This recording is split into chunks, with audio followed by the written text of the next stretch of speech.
El oro fue uno de los grandes símbolos de la colonización de América Latina, pero su impacto fue mucho más profundo que la extracción de metales preciosos y cambió para siempre la economía y las estructuras del continente.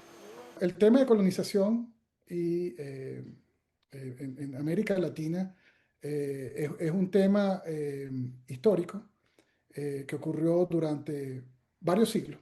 Y para América Latina creó, digamos, un cambio enorme, ¿okay? De lo que venía siendo las economías y de lo que venía siendo las estructuras y lo que existía a nivel de estructuras, de gobierno, de economías y de identidad inclusive, porque el proceso de colonización tuvo quizás en América Latina, a diferencia de otros lugares, como podríamos decir de repente la India o otros países, hubo un proceso de mezcla racial y cultural. Entonces, digamos que fue algo que obviamente transformó el continente. El destino del oro colonial no fue único ni claro. Una parte salió, otra parte se quedó y gran parte se perdió en los registros.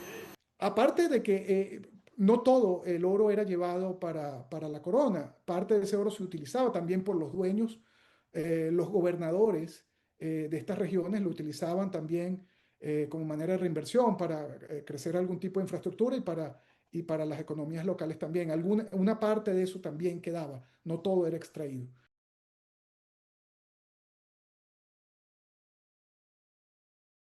La Comisión Europea inicia una investigación formal sobre Grok, el chatbot con inteligencia artificial de la red social X de Elon Musk, tras la publicación de polémicos desnudos de mujeres y niñas reales sin su consentimiento generados por IA. Desde el pasado verano, una herramienta de inteligencia artificial integrada en Grok incluía una función de pago que permitía a los usuarios crear contenido explícito. La investigación debe analizar si la plataforma hizo lo suficiente para mitigar el riesgo de que se crearan y difundieran este tipo de imágenes. Si se determina que X infringió la ley de servicios digitales del bloque, la Comisión podría multar a la empresa con hasta el 6% de su facturación anual global. El pasado mes de diciembre, la Comisión Europea sancionó a la red social X con una multa de 120 millones de euros por sus marcas de verificación de cuentas y sus prácticas publicitarias. Actualmente se están llevando a cabo investigaciones en Australia, Francia, Reino Unido y Alemania. Grok ha sido prohibido en Indonesia y Malasia. Chipre se encuentra en estado de emergencia por el bajo nivel de sus reservas de agua. Las lluvias de la temporada otoñal no han ayudado mucho. El ministro de Agricultura del país ha declarado que, hasta ahora, los caudales que llegan a las presas solo ascienden a 2 millones de metros cúbicos, una cantidad insuficiente para las necesidades de la población de la isla. El gabinete chipriota ha celebrado una reunión de emergencia y ha aprobado un nuevo paquete de medidas por valor de 31 millones de euros, con proyectos que superan los 200 millones en total. El objetivo del gobierno, según han informado, es tener un total de 9 nuevas plantas desalinizadoras en funcionamiento a finales de 2026. El ministro de Agricultura ha declarado que todos deben reducir personalmente su consumo de agua en un 10%, es decir, en 2 minutos menos de agua corriente al día. Ya se ha informado a los agricultores de que la cantidad de agua que recibirán este año se reducirá en un 30% con respecto a la del año pasado. El Ejecutivo se encuentra negociando con Emiratos Árabes Unidos sobre la cuestión de la escasez, tanto para la aportación de conocimientos técnicos como para el suministro de unidades de desalinización. En el año 2025, el país árabe envió 13 unidades de desalinizadoras a Chipre de forma gratuita como parte de un acuerdo bilateral.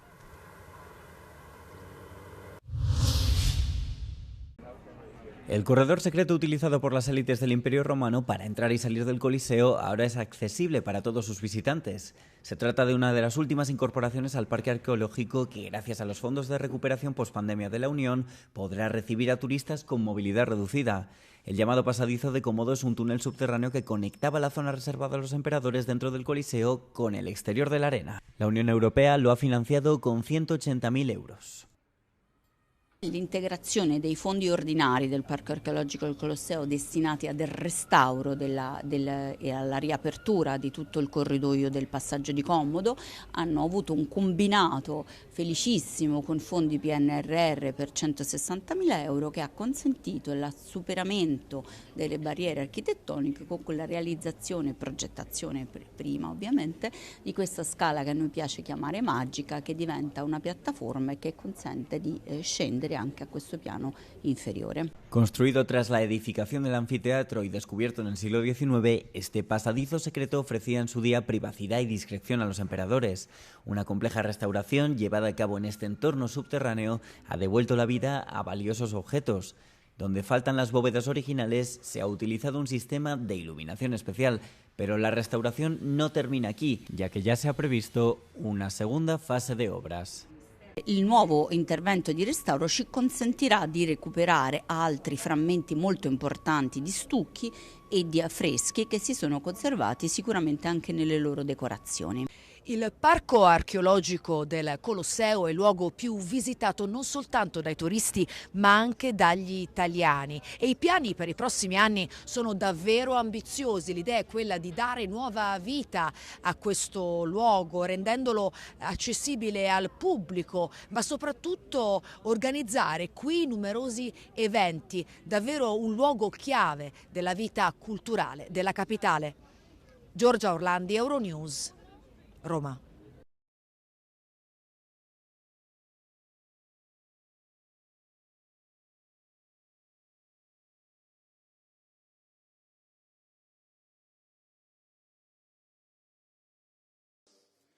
Según el responsable de comercio de la Unión Europea, el acuerdo comercial con la India está muy cerca. En una entrevista con el programa Europe Today de Euronews, Maroš Šefčovič afirmó que ambas partes están revisando las cifras definitivas. El bloque pretende reducir los elevados aranceles que gravan a las empresas europeas en uno de los mercados de más rápido crecimiento, pero también más protegidos del mundo.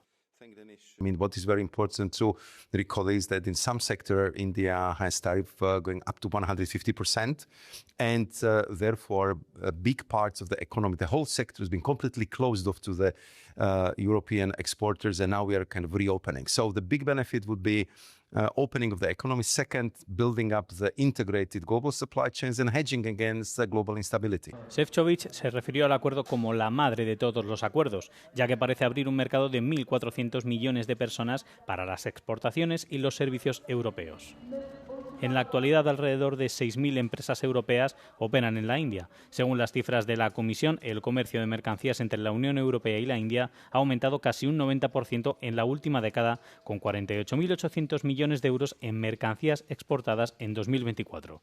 La sostenibilidad sigue siendo un punto clave, en particular la oposición de la India al impuesto fronterizo sobre el carbono de la Unión Europea.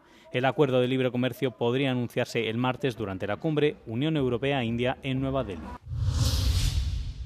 Are Romanians really protesting against an anti-free speech law?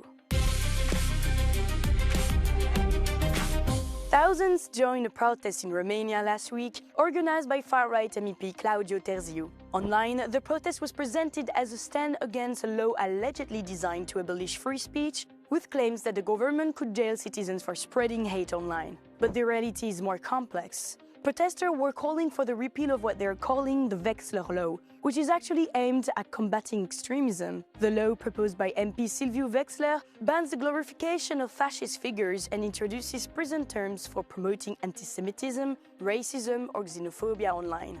Terziu fears that the law will erase heroes and geniuses from Romania's national memory. By that, he's referring to iconic national figures such as the poet Mihai Eminescu. But some of Eminescu's writing include anti-Semitic and xenophobic passages. So is this law really a threat to the national memory of Romania? So there is nothing in the law that bans such discussions or the artistic use, the educational use, the use for this kind of public debates. You can still publish them or you can still talk about them, again, in a contextualized manner. Of course, we can also look at the opera from a historical context point of view. from the point of view of the times that they were being written. The law also bans awarding public honors to war criminals or leaders of fascist organizations. Nevertheless, before its adoption last December, President Nicu Jordan called for the law to be re-examined, citing vague wording and potential for abuse. His objections were rejected by Parliament and the Constitutional Court, sparking a national debate about freedom of speech.